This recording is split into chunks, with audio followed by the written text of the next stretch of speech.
ය වැලිමට යන්න තියෙනවා යා.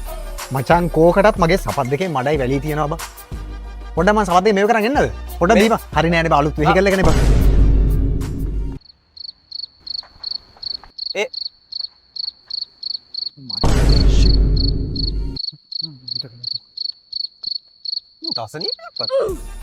මොකද කරන්නේ?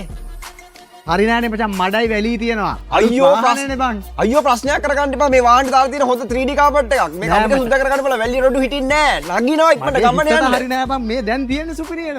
ලක් නෑ බං. දැන් හරි බං. දැන් ඇයි? ඇයි බං හරි නෑනේ මචං මොන වාහනේ වුණත් මගේ වාහනේටත් මං කැමති නෑ මඩයි වැලී ගෑවෙනවට. ඒ නිසා තමයි මම මේ විදියට. මං වාහන වලට ආදරේ මිනිහනේ මචං.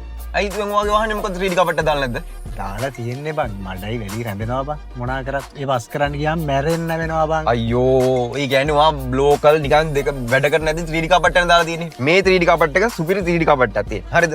එහෙමද මචං එහෙම. මේකේ වැලි රොඩු හිටින්නේ නැහැ. මේක කෑලි දෙකකට තියෙනවා. මේක අපිට උනා සුද්ධ කරගන්න පුළුවන්. මේ තියෙන්නේ මේ කෑලි දෙකක් තියෙනවා. හරිද? ඔන්න බලන්න. දැන් වැලි හිටිනවා නම් අපිට පුළුවන් මේ කෑල්ල ගත්තා. මේම ගැලෙව්වා.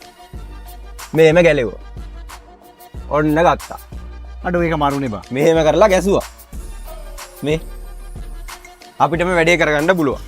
කිසිම ඩැමේජ් එකක් වෙන්නෙත් නැහැ, කිසිම ප්‍රශ්නයක් වෙන්නෙත් නැහැ. අනික මචං මේ කාපට් එක නිසා වෙහිකල් එකේ කාපට් එකට කිසිම ඩැමේජ් එකක් වෙන්නේ නැහැ. ඔරිජිනල් කාපට් එක ඩැමේජ් එකක් වෙන්නේ නැහැ. මොකද මේ ඔරිජිනල් කාපට් එක වූල් කාපට් එකනේ තියෙන්නේ. මේ කාපට් එක තියෙන්නේ වෙල්කෝ කාපට් එකක්. ඉතින් මේකට මේ වූල් කාපට් එකට ඇලෙනවා. ඇලෙන නිසා මේ කාපට් එක කිසිම වෙලාවක ස්ලිප් වෙන්නේ නැහැ. ගානට ෆිට වෙලා ඇලෙනවා. නෑ ඇත්තටම වටනවා. ගෙවන ගානට වටනවා. දැක්කන මචං හරිම සරලයි. මේක තමයි මචං වෙහිකල් එකටම ගැලපෙන අයිඩියල්ම කාපට් එක. හරි බං මට තිබුණු ලොකු ප්‍රශ්නයක් බං ඕක. ඒ ප්‍රශ්නෙට ඕන්න උඹ සොලියුෂන් එකක් දුන්නා නියම අයියා. හැබැයි මට තව ප්‍රශ්නයක් තියෙනවා මචං.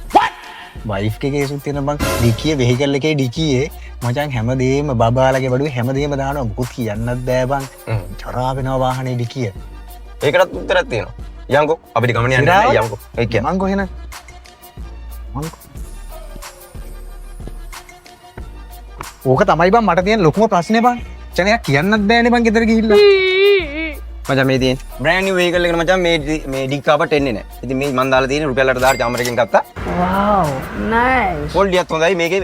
මේක අවශ්‍ය වෙලාවට අර වගේම තමයි. මේක මේ වැලි රොඩු හිටනවා නම් මේක ගලවලා මේ අලවලා තියෙන්නේ. ඕම් කරලා ගලවලා අරගෙන ක්ලීන් කරගන්න පුළුවන්. ඒ විතරක් නෑ. නෑ ඒ විතරක් නෙමෙයි තමයි පැසෙන්ජර් සීට් වල පිටිපස්ස ඩැමේජ් වෙනවද නැත්තම්. ඒ වගේ ප්‍රශ්න තියෙන මොනවා හරි දැම්මොත් එහෙම බඩුව දිනවා. ඉතින් මේ කාපට් එක මේ ඒ පැසෙන්ජර් සීට් එක කවර් වෙලා තියෙනවා. මේක මචං කොහොම හරිම ලේසි ඉච්චර අමාරු නෑ නේද ෆික්ස් කරන්න. හරි සරලයි. මේක අපිටම කරගන්න පුළුවන්. මාත් මේ හැම දෙයක්ම මගේ වාහනේට දානවා හෙටම. මම මෙච්චර කාලයක් මාර දුකක් බං විඳින්නේ මේ මිනිස්සු හින්දා. එහෙනම් අද අපි ගිහින් එන්නම්. අපි චාමරස් ටික